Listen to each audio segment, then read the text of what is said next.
Donc c'est maintenant qu'on sort des saucisses, c'est ça? Exactement.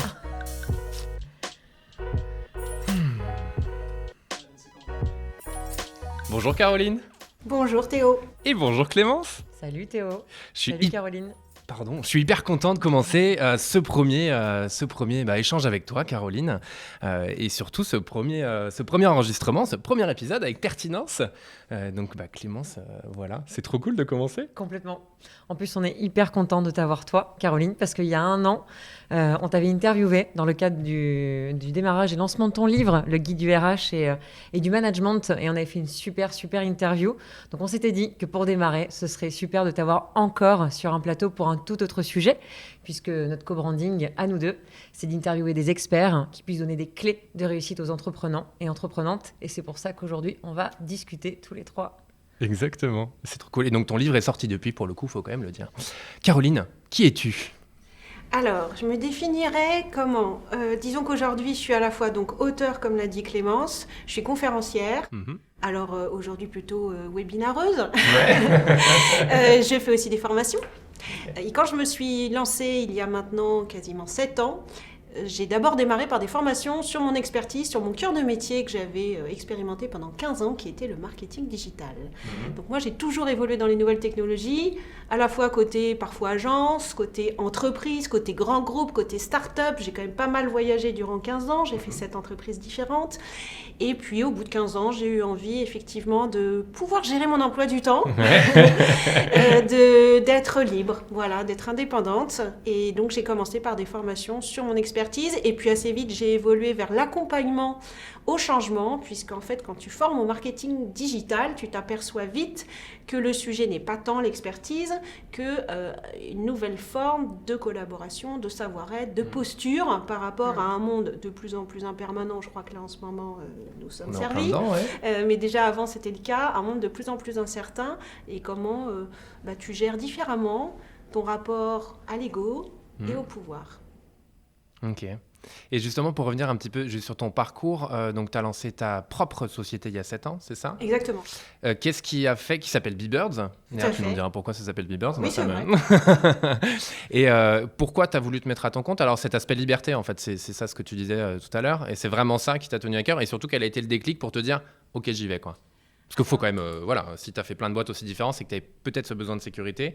Donc, à quel moment tu as... Alors, en fait, j'ai fait aussi plusieurs entreprises parce que finalement, avec du recul aujourd'hui, si j'ai fait plusieurs entreprises, c'est pour 2 raisons.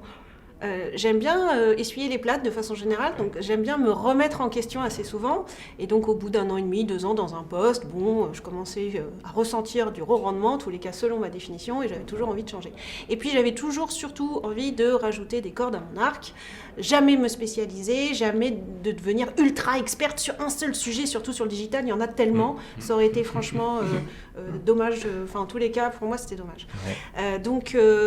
Voilà déjà pour la première partie. Et ensuite, sur la question sur qu'est-ce qui m'a donné vraiment envie, je crois que avoir envie d'être entrepreneur, c'est à la fois un choix perso et un choix pro. J'étais moi-même étonnée quand j'avais 30-35 ans dans mes équipes des gens qui partaient être entrepreneurs. J'étais hyper impressionnée. Ils étaient plus jeunes que moi et ils partaient monter des boîtes. Et moi, j'étais là, ah ouais, waouh, quoi. Et ils me disaient tous, et à l'époque, je comprenais pas, ils me disaient, non, en fait, je peux pas faire autrement. Ils me répondaient ça. Et je comprenais pas vraiment, parce que pour moi, c'était un choix... Et puis finalement, j'ai exactement ressenti la même chose. C'est-à-dire qu'au bout de 15 ans, je me suis retrouvée un peu au bout d'un chemin. J'adorais mon métier, j'adorais mon secteur, j'adorais ce que je faisais, mais l'environnement ne me correspondait plus. Et donc j'avais envie de le faire juste autrement. Voilà. Et je me suis dit, essayons du coup l'indépendance. L'indépendance au sens... alors, sincèrement, le premier argument pour moi, ça a été liberté dans mon agenda pour pouvoir gérer à la fois ma vie privée, donc le côté famille, le côté enfant et ma vie pro. Donc vraiment avoir la main sur l'équilibre, quoi. Enfin, franchement, les réunions à 18h, ça va sans rendre de compte, quoi. Voilà, exactement. Ouais. De plus avoir de compte à rendre. Donc ça a été la première raison.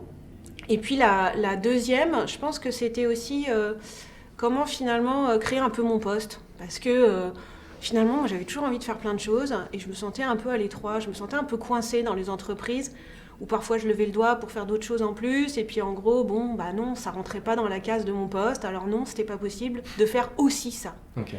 Et donc je crois que voilà, c'est l'élan qui m'a été, qui m'est arrivé, et qui m'a donné les moyens, l'envie. Irrésistible, voilà, c'est ça le mot en fait. C'est un peu irrésistible. Du coup, c'est pour ça que maintenant je comprends ce que me disaient les jeunes entrepreneurs que j'avais dans mon équipe, c'est que c'était même pas un choix en fait. Je n'avais pas eu le choix, je ne pouvais plus faire autrement. Voilà. Ok, super. Et tu as dit être soi, et donc ça relance sur un peu la question qu'on se posait justement. Oui, c'est pourquoi on est là, exactement. Ouais. Ce qu'on disait avec Théo, c'est être soi dans le travail, quand on est employé ou collaborateur d'eux ou dans une hiérarchie, c'est déjà une chose et un combat. Être soi justement dans cette liberté, c'est encore autre chose pour nous. Pourquoi ? Parce qu'il y a toi en tant que personne, toi en tant qu'être qui doit exister justement dans ce côté irrésistible et faire ma place et mon territoire, comme une plateforme de marque aussi finalement. Mais il y a aussi toi avec tout ce qui va t'entourer, parce qu'il y aura des nouveaux concurrents. Il y aura peut-être des collaborateurs, il y aura un territoire, une ville, un réseau. Où est-ce que je dois être mobile ou pas mobile, surtout en ce moment où c'est un peu compliqué. Et du coup, la question qu'on se pose avec Théo, parce qu'on se l'est posée nous aussi, comment tu fais justement pour rayonner en tant que personne, tout en étant dans ce réseau-là justement, une personne, un réseau, faire du business. Comment ça s'articule tout ça ? Alors... Je pense qu'il y a eu plusieurs étapes dans mes 7 ans. Là, je suis peut-être déjà au bout d'un cycle et l'ouverture d'un nouveau cycle. Au début, je ne me suis pas posé la question de la marque, de mon branding, etc. Sincèrement. Au point, je vais quand même l'avouer, je n'avais pas eu de site internet pendant 5 ans.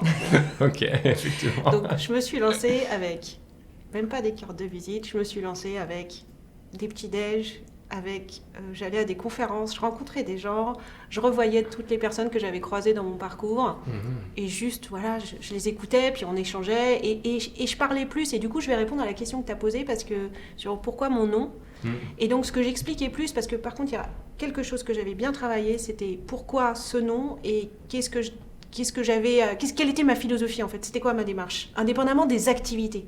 En fait, je voulais surtout pas m'enfermer dans des activités. Tout à l'heure, je vous ai dit formatrice en marketing digital, mais en vrai, les 6 premiers mois, j'ai pas du tout fait ça. Parce que finalement, qu'est-ce qui est arrivé ? Et ça, tu le mets pas dans un tableau Excel, c'est des missions de conseil. Ouais. Bon, donc j'ai pris les missions de conseil. Ça allait aussi dans mon périmètre d'activité possible. Et du coup, j'ai fait des missions d'accompagnement à la transformation déjà. J'ai écrit des stratégies digitales, j'ai écrit des stratégies sur les réseaux sociaux. Ouais. Voilà, c'était pas de la formation. Mais quelque part, si, c'était de la formation. J'étais en train de transférer mes compétences sous forme de missions de conseil. Et parce qu'on te l'a demandé aussi, finalement. Exactement. Et c'est ça qui est arrivé comme demande. Donc... je vais pas dire qu'il faut pas monter son site internet quand on se lance, vous voyez, c'est bon, voilà, je dis pas que je suis un exemple, mais je n'avais pas envie de m'enfermer, j'avais pas envie de lancer un site en disant, voilà, je fais que de la formation en marketing digital, parce que j'avais envie, moi, de faire plusieurs choses, et c'est ça qui m'intéresse. Et le problème, c'est que quand tu dis sur un site internet, voilà ce que je fais, les gens, ils vont t'appeler pour ce qu'il y a écrit.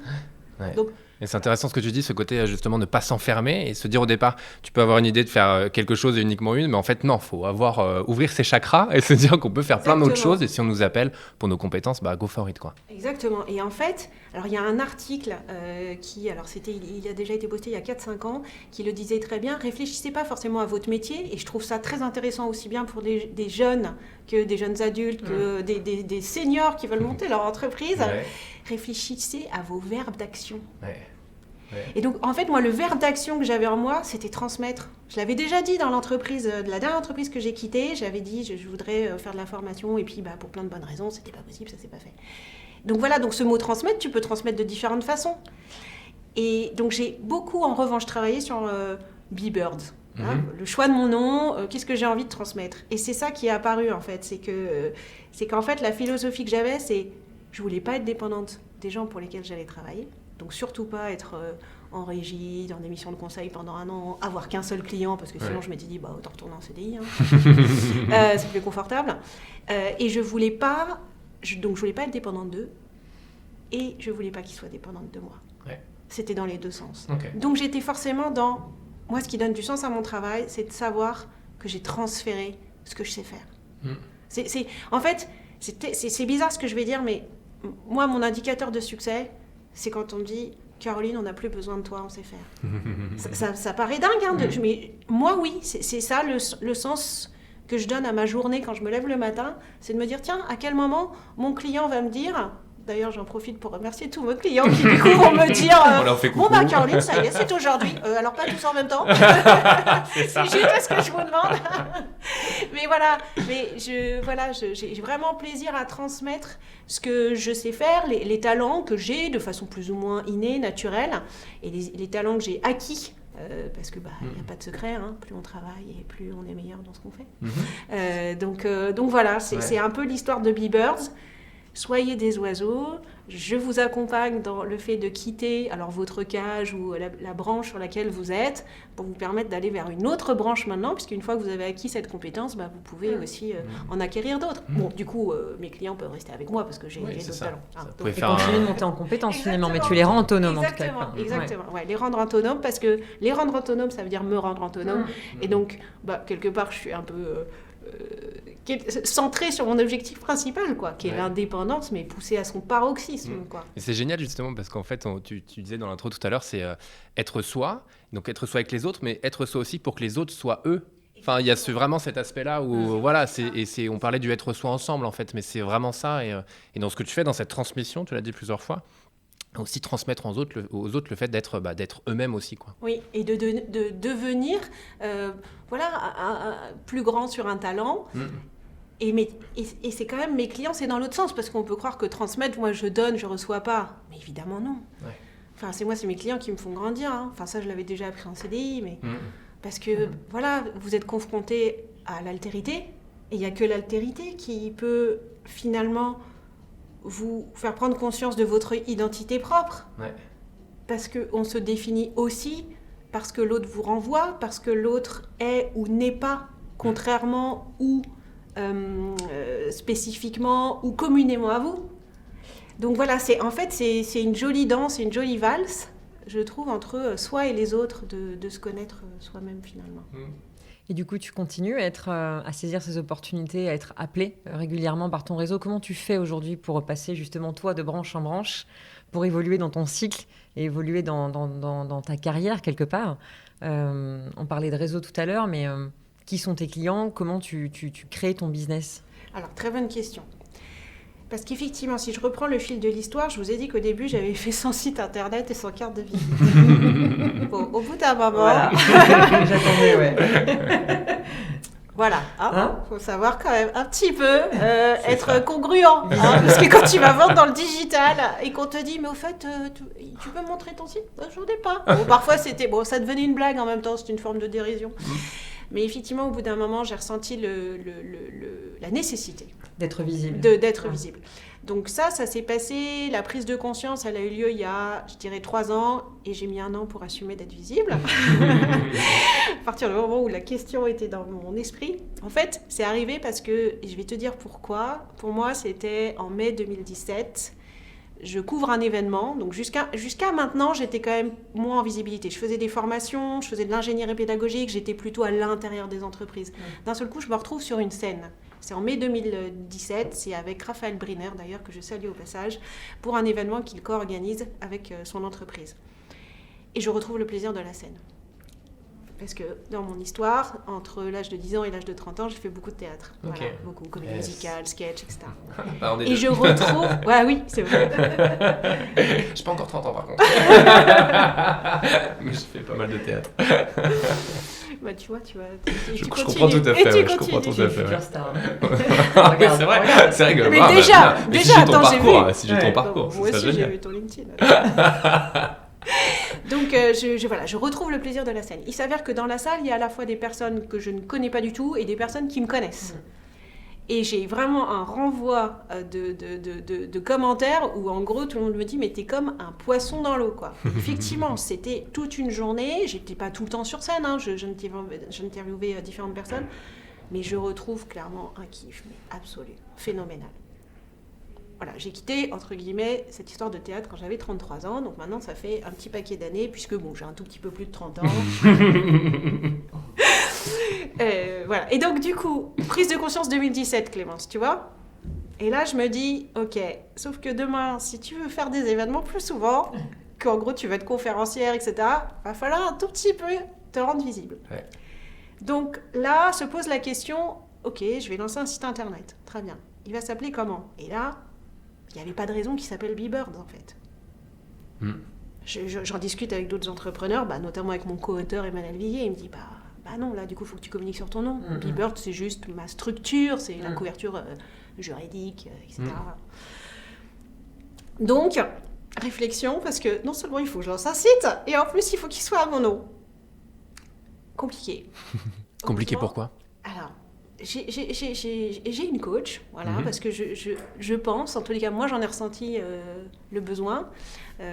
Alors au début c'était plus pour des sujets perso, puis après c'est devenu des sujets professionnels, et comme finalement ma vie privée et ma vie professionnelle sont plus fusionnées, parce que déjà je travaille de chez moi, etc., elle est naturellement devenue aussi ma coach d'accompagnement professionnel. Alors pourquoi c'était compliqué ? Alors, à la découverte de 2 séances de coaching avec Marie-Charlotte Planta, que je salue aussi, je me rends compte que j'ai un sujet de légitimité. Ouais. On va pas se mentir, c'est le mot que j'avais en tête. Je me suis dit, elle va sûrement le sortir. Et voilà, pour qui je me prends en fait, de lancer un site à mon nom. Ouais. Et donc, Marie-Charlotte fait très bien son travail. Et me pose la question, je vous l'ai dit, parce qu'en fait, dans une séance de coaching, vraiment ce qui est important, c'est la question qui vous fait basculer. Et ça vous marque. Et donc, au début, évidemment, je lui donne 3000 arguments sur ce pourquoi je ne veux pas lancer mon site, qui ne sont pas du tout les bons arguments. C'est pas le moment, c'est pas le moment, j'ai pas le temps. Les piscines. Voilà, tu vois, c'est ça. Et puis de toute façon, alors du coup, il va falloir que je mette des choses dessus, donc je vais m'enfermer. Donc les gens après, ils vont m'appeler que pour ce qu'il y a écrit sur mon site, comme je vous l'ai dit tout à l'heure, ça je supporte pas. Enfin, je tourne autour du pot. Marie-Charlotte m'écoute, d'accord. Et puis elle revient à un sujet de fond. Elle me dit, mais tes parents, tu m'as dit, ils étaient bouchers. Alors je dis oui. Je la vois pas encore venir. Elle me dit, donc ils étaient entrepreneurs. Alors déjà, le temps que je me dise, artisans, c'est des entrepreneurs. Ça, c'est marrant, dans ma tête, j'avais complètement séparé le côté artisan d'entrepreneur. C'est quand même dingo, mais parce que j'ai été éduquée d'un côté, il y a le travail manuel et de l'autre côté, il y a le travail intellectuel. Donc j'avais complètement... déjà, je me rends compte que tes parents étaient entrepreneurs aussi quand même, juste pour information. Et du coup, la boutique de ton père, Caroline, elle s'appelait comment ? Le nom de ton papa. Bib. C'est fou. Voilà. Et donc du coup, j'en ai encore la chair de poule quand je le raconte aujourd'hui. Je m'étais créé un nœud. Mais absolument irrecevable. C'est-à-dire que du coup, Marie-Charlotte me tourne le sujet. Elle me dit, du coup, tu t'inscris dans la continuité de l'histoire d'une familiale, normalité quelque part. En fait, voilà. Alors après, elle m'avait du coup rassurée en disant, mais en même temps, c'est normal que tu ne te sentes pas légitime, voilà, notamment en tant que femme. Et elle me fait prendre conscience aussi d'une autre chose. Alors je le savais plus ou moins, je l'avais lu. Elle me dit, tu vois tous les noms de rues là, c'est plutôt des femmes ou des hommes ? Oui, c'est vrai, c'est plutôt des hommes. Alors. Donc en fait, de façon un peu subliminale... Tu sors. Non, mais de façon un peu plus subliminale. Et franchement, j'attaque personne. On ne va pas attaquer des millénaires de patriarcat, etc. C'est franchement pas le sujet. On fait avec l'histoire qu'on a aujourd'hui. Et l'idée, c'est de la dépasser. C'est pas d'aller chercher des responsables, etc. Enfin, une fois qu'on a compris, qu'on a fait l'état des lieux et le diagnostic, c'est comment on fait changer, on fait évoluer demain. Donc voilà, voilà comment vous répondre à ta question, Clémence. Tu as créé ton site, du coup. Alors, j'ai créé mon site au nom de Caroline Loisel. Ouais. Et puis alors après, deuxième temps, donc ça devait être en janvier, il y a, je sais pas, 2 ans et demi, quelque chose comme ça. Et puis deuxième temps, maintenant, visibilité sur les réseaux. Et oui. Parce que sinon, c'est bien d'avoir un site, mais... Il est magnifique, mais que personne ne le voit. N'est-ce pas ? S'il n'y a pas de trafic. Exactement. J'ai quand même fait du marketing digital, je savais qu'en fait le trafic tu vois appliquer aussi tu vois, le trafic ne vient pas naturellement à toi, tu peux un petit peu aller le chercher quand même, c'est ça. Légèrement. C'est ça. Donc voilà, après est arrivée la question de LinkedIn. Et donc la question de LinkedIn, alors ça aurait pu être n'importe quel autre réseau, il s'avère que c'est LinkedIn sur lequel moi je savais que je me sentais le plus à l'aise. Et donc là, voilà, une autre peur à dépasser, qui était la peur du regard des autres et de la mauvaise critique. Alors la première peur que j'ai décelée avec toujours Marie-Charlotte, c'est en fait ce qui est important dans tous ces sujets en tant qu'entrepreneur, c'est de mettre les mots, vraiment. Et ça, c'est quand même assez difficile de le faire tout seul. C'est clair. Je veux dire, on a beau se regarder dans la glace en disant Caroline, qu'est-ce qui se passe ? On a quand même besoin du regard de l'autre. Et donc, pour se connaître un peu mieux, voilà. Et donc, première peur, en fait, qui était sur le sujet de la visibilité sur LinkedIn, il y avait le commentaire négatif, mais le premier sujet, c'était un peu, on m'a pas attendu pour parler de la transformation digitale, quoi. Donc, qu'est-ce que je vais bien raconter ? Il y a déjà énormément d'influenceurs, il y a énormément de contenu. Moi, j'ai rien à raconter.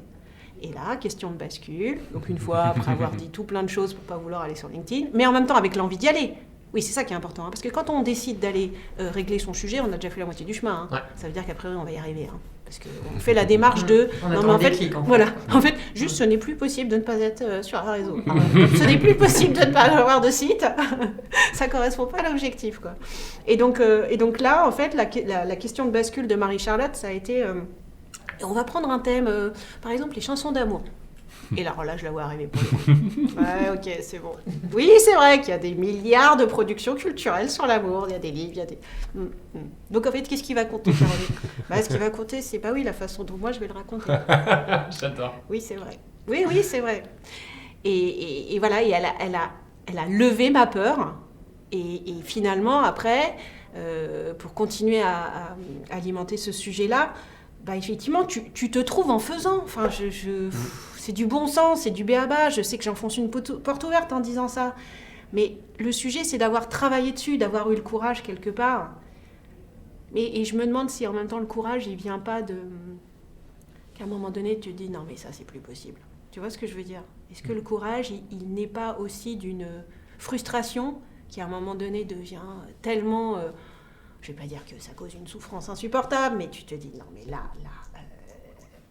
Caroline, il faut vraiment que tu dépasses le blocage, quoi. Ouais. Voilà. Et je pense que c'est l'étape la plus importante. C'est la première. Et j'ai l'impression que quand tu as ce déclic-là, tu as passé cette étape-là, le reste, sincèrement, ça va suivre. Surtout que tu frôles les 10 000 abonnés, là, sur LinkedIn. Oui. Voilà. Donc finalement, quand tu as déplacé ce blocage, est-ce qu'il n'y a pas une notion aussi de reconnaissance et de confiance qui de plus en plus vient au fur et à mesure que tes posts créent de l'engagement, créent du commentaire ? Il y a cette espèce de petite fierté, quoi, de petite victoire, et qui te dit je vais pouvoir aller encore plus loin dans mon verbatim, dans mes mots, dans ce que je veux mettre en avant sur LinkedIn, non ? Est-ce qu'il y a aussi cette espèce de cercle vertueux que tu mets en place, quoi ? Oui, alors évidemment, il y a ça, tu as raison. Il y a aussi le fait que l'autre peur, tu sais, du commentaire négatif, finalement, quand elle est apparue, écoute, ça c'est géré. Tant mieux, je vais rebondir dessus. Voilà. Ça crée du débat. Voilà, et en plus, alors non seulement ça crée du débat, et puis du coup, je l'ai retourné en positif, c'est que c'est intéressant les réseaux, parce que finalement, quand tu as un commentaire vraiment très négatif, mais qui soit agressif ou pas, mais finalement, c'est un terrain de jeu pour l'expérimentation de la communication non violente. C'est un super terrain de jeu. Surtout qu'en plus, là, c'est un terrain de jeu qui est un peu plus facile que le réel, parce qu'en réel, je dois quand même réagir un peu en spontané.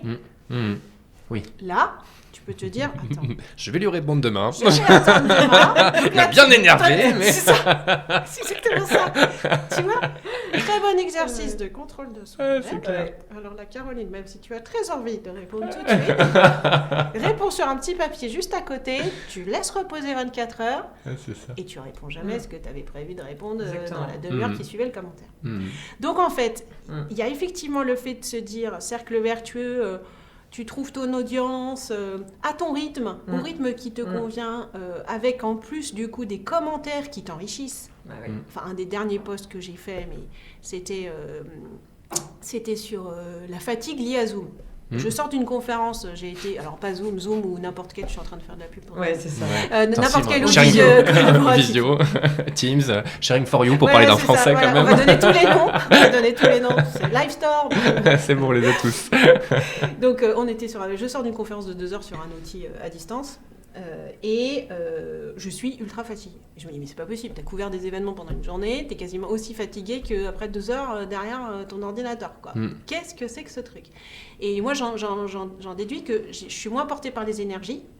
Et ensuite, ça, j'ai relu pas mal de littérature là-dessus. Et voilà, on n'est pas porté par les énergies, donc du coup, c'est comme si on devait aller la chercher que par soi-même. Donc là, ça revient effectivement au sujet, les autres, soi-même, quoi. C'est clair. Je suis pas portée à distance. Donc, je surinvestis ma propre énergie, parce que, oui, d'accord, on peut faire un peu de chat, on peut un peu me parler, très bien, mais comme dit Virginie Verdière, Virginie, je te salue, ça reste en 2 dimensions. On a l'image et le son. Ah ouais, c'est clair. On n'a pas cette 3e dimension complètement intangible de l'humain, de l'énergie impalpable. Ouais, bah. Du coup, tu te sens moins porté. Et donc, suite à ce poste-là, où tu vois, où ça fait un cercle vertueux aussi, Clémence, c'est que j'ai partagé, puis en disant, est-ce que vous ressentez la même chose ? En fait, vraiment, quand j'ai sorti ce post, c'est vraiment, ça sortait du cœur. Alors là, pour le coup, j'ai pas attendu 24 heures pour le sortir, tu vois. Ça me paraissait tellement énorme. Mais pour moi, c'était tellement énorme d'être fatiguée. En plus, moi, je suis quelqu'un qui a beaucoup d'énergie. Ouais. Donc, pour moi, il faut vraiment y aller pour que je sois fatiguée. Donc, je me suis dit, c'est pas possible. Peut-être je suis malade.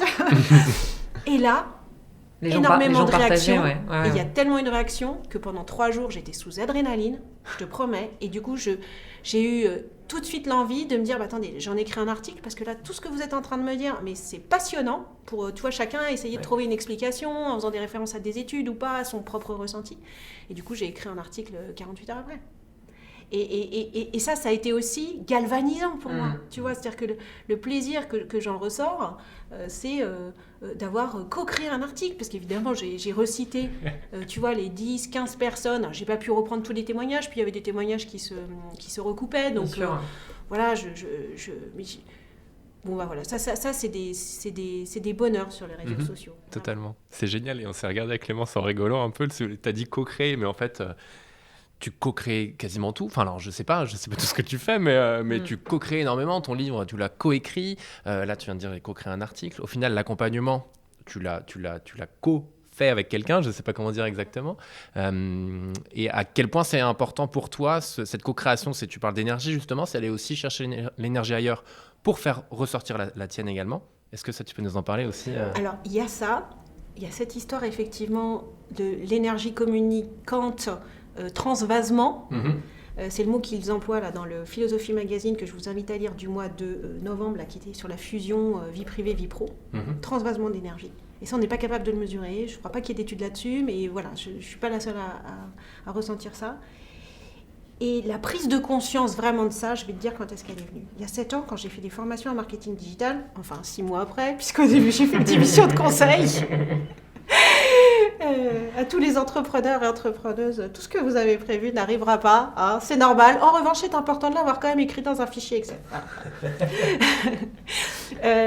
Et en fait, quand j'ai commencé les formations marketing digital, et bien évidemment, pour m'auto-rassurer, je suis arrivée avec mes contenus.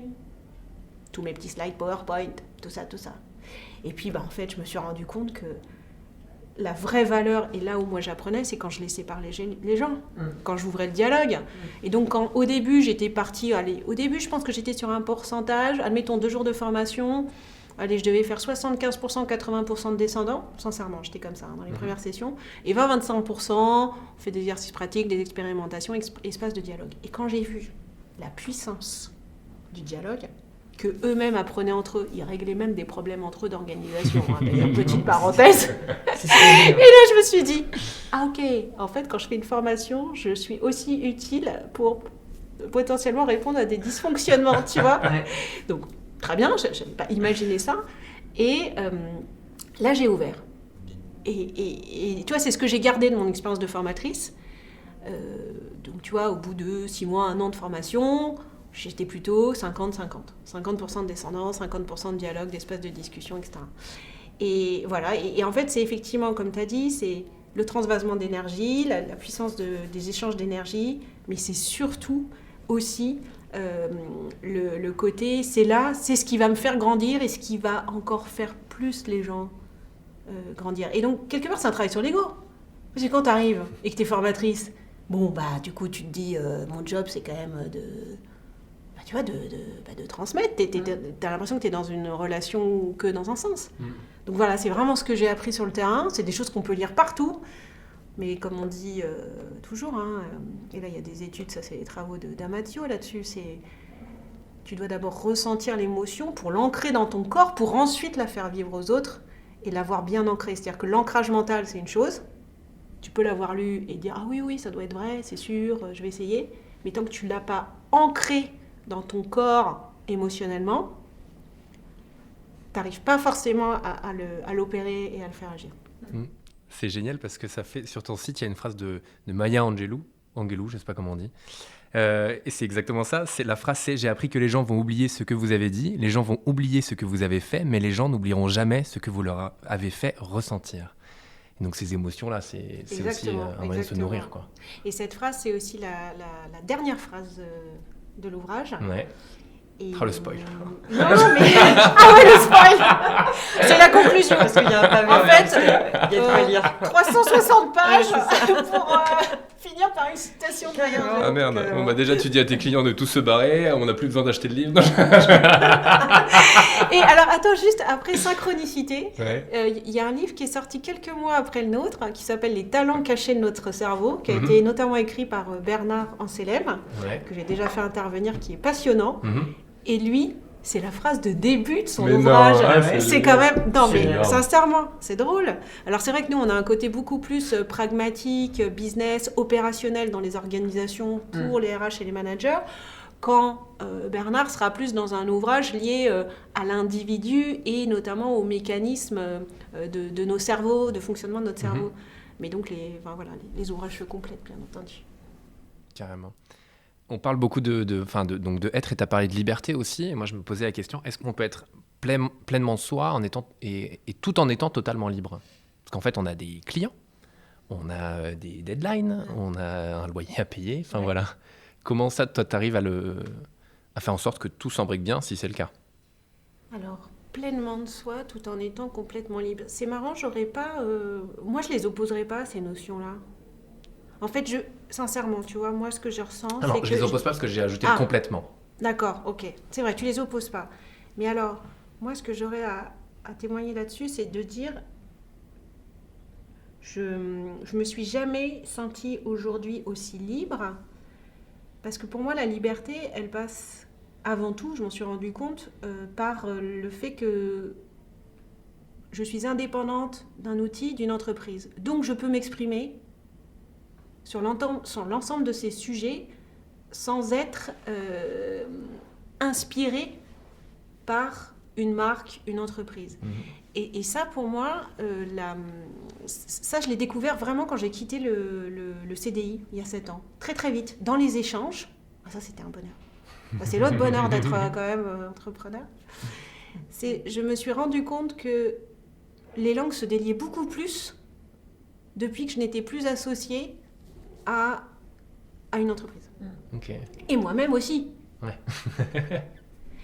Et cette liberté-là, quelles que soient finalement les échéances, parce qu'effectivement, tu as raison, j'ai des échéances, j'ai des livrables, j'ai des clients, mais ça, pour moi, ça n'empêche pas ma liberté, puisque je peux opérer comme je le souhaite, c'est-à-dire que les livrables sont connus, les échéances sont connues.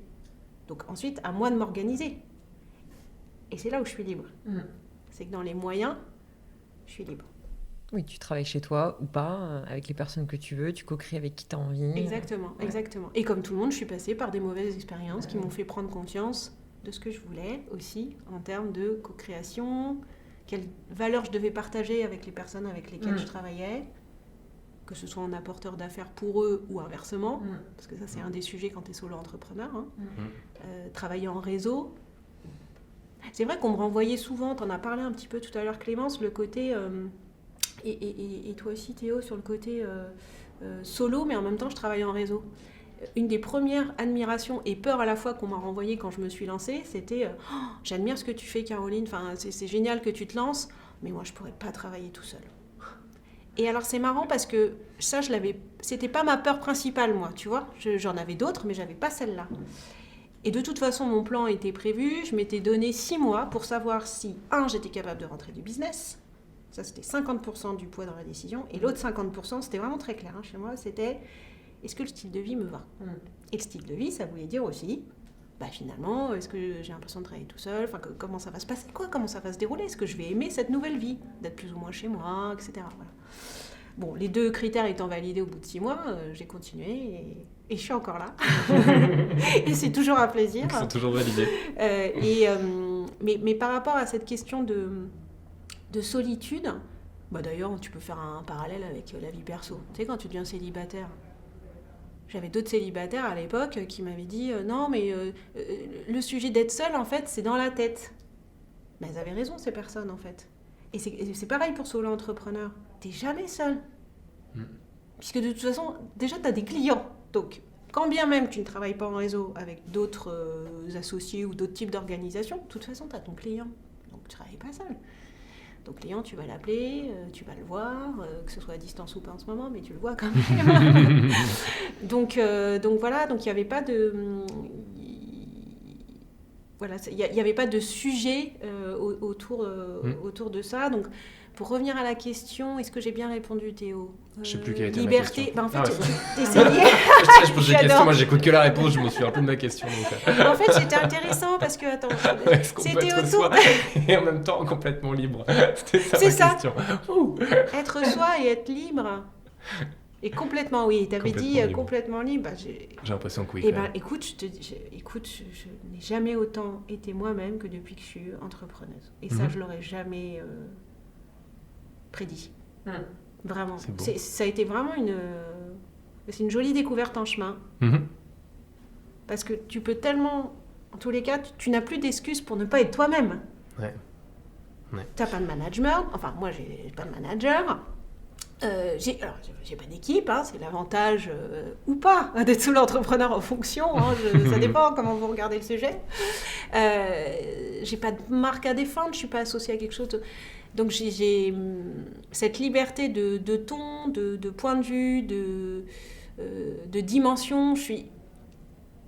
Et là, ça va rebondir sur l'intelligence collective et le côté co-construction. C'est du coup, je travaille pas non plus seule parce que ce que je trouve riche, quel que soit le sujet qu'on traite, c'est le pluridisciplinaire. Et donc, moi, un des autres kiffs que j'ai dans mon travail aujourd'hui, c'est d'aller chercher des apports, des rencontres avec des philosophes, avec des chercheurs, avec des sociologues, avec des ingénieurs, grands spécialistes de l'intelligence artificielle, avec des passionnés d'intelligence émotionnelle. Et ça, je trouve ça riche. Et ça, pour moi, c'est ça la liberté. C'est d'avoir la liberté d'aller chercher différentes dimensions et de se rendre compte que vraiment, j'ai vraiment réalisé, je pense que je ne le réalisais pas avant, que la richesse, elle ne peut passer que par là. Alors je sais, c'est devenu un buzzword, l'intelligence collective, il faut savoir travailler ensemble, etc. Mais je le vis vraiment, quoi. C'est là où j'apprends. Oui, parce que bon, mon grand kiff, c'est d'apprendre chaque jour, quoi. Continuer à apprendre, à faire des nouvelles choses. Et justement, tu aurais un conseil à donner à ceux qui entreprennent ou qui ont envie d'entreprendre pour aller vers cette liberté et vers la connaissance de soi aussi, parce que les deux vont de pair au final. Est-ce qu'il y a quelque chose de, j'ai envie de dire, qu'on peut facilement mettre en place, même si c'est un chemin de vie? C'est plusieurs facteurs. Ça serait quoi? Des trucs et astuces? Alors, est-ce qu'on s'adresse à des personnes qui ont envie d'entreprendre mais qui ne l'ont pas encore fait ou qui ont déjà entrepris et pour aller plus loin? Les deux. Ouais, les deux. Ouais. Parce que dans les deux cas, tu vas plus loin. Soit je reviendrai vraiment peut-être à cette chose de réfléchir à ces verbes d'action. Moi, je trouve ça hyper puissant de réfléchir à ça. On parle souvent de mission de vie. Ouais, mais alors ça, mission de vie, j'ai l'impression que... il faut que ça soit haut perché, etc. C'est des limites philosophiques, quoi. Donc moi, j'aime bien l'expression verbe d'action. Parce que quand t'as ça, t'as quand même ce qu'une autrice, mais je ne me souviens plus de son nom, c'est le nom de son livre, appelle le sel de la vie. Pour moi, ça fait partie du sel de la vie, de connaître profondément ces verbes d'action. Ça donne beaucoup d'indices sur ce qui te fait vibrer, quoi. Okay. Je dirais ça. Donc vraiment, voilà. Moi, je sais que c'est transmettre, c'est créer. C'est la feuille blanche, ça peut être des mots aussi, hein. On peut dire des mots, hein. Des mots d'action. Ouais. Avoir ce petit panorama de 4-5 mots qui vous font vraiment vibrer. Qu'est-ce qu'il faut qu'il se soit passé dans votre journée pour que vous vous sentiez juste bien? Et évidemment, quand vous choisissez ces choses-là, dites-vous bien que vous avez la main dessus. C'est-à-dire que ça, vous pouvez le faire par vous-même, sans être dépendant d'un quelconque facteur extérieur. Il faut vraiment que ça sorte de votre âme, de votre rythme. C'est ça. Donc voilà, ça je dirais déjà ça. Est-ce qu'il y aurait autre chose C'est déjà pas mal, c'est déjà une bonne étape. On arrive sur la fin de cet échange. Tout à fait. Est-ce que... Tu parlais de chansons d'amour tout à l'heure, on aime bien parfois poser chanter. Ces petites questions. Alors, j'adore, déjà. Si vous voulez, moi je chante. Bon, évidemment, c'est sa deuxième passion, voire sa première. Une chanson justement qui symboliserait ou matérialiser cette transmission pour toi? La ce verbe d'action transmettre, quelle serait la chanson pour toi qui résumerait ça, ou en tout cas celle qui te vient là, l'idée? Alors je sais pas si je vais le trouver dans une... En fait, elle est... La question... En fait, quand tu chantes, tu transmets forcément, tu vois ce que je veux dire? Alors, ça peut être... Alors, quelle serait la chanson dans ce cas-là où tu as envie de chanter pour transmettre? Exactement, justement. Transmettre l'énergie ou peu importe. Théo a trouvé la nôtre, on a trouvé la nôtre, on ne te dira pas une, parce que c'est très personnel. Après, c'est une chanson, pour moi, c'est une chanson qui m'a toujours fait vibrer. Je ne sais pas si elle répond vraiment au sujet, mais si, peut-être que je le ressens comme ça. C'est la chanson de Milord d'Edith Piaf. D'accord. Parce que pour moi, la chanson de Milord d'Edith Piaf, c'est cette femme qui va essayer d'aller chercher ce Milord qui a l'air triste parce que son amour est manifestement parti. Et Edith, là, incarne une autre femme, non pas en étant intéressée par ce qu'est Milord, mais vraiment dans un acte de générosité et de transmission, elle, de sa vision de la vie, de l'enthousiasme, du bonheur.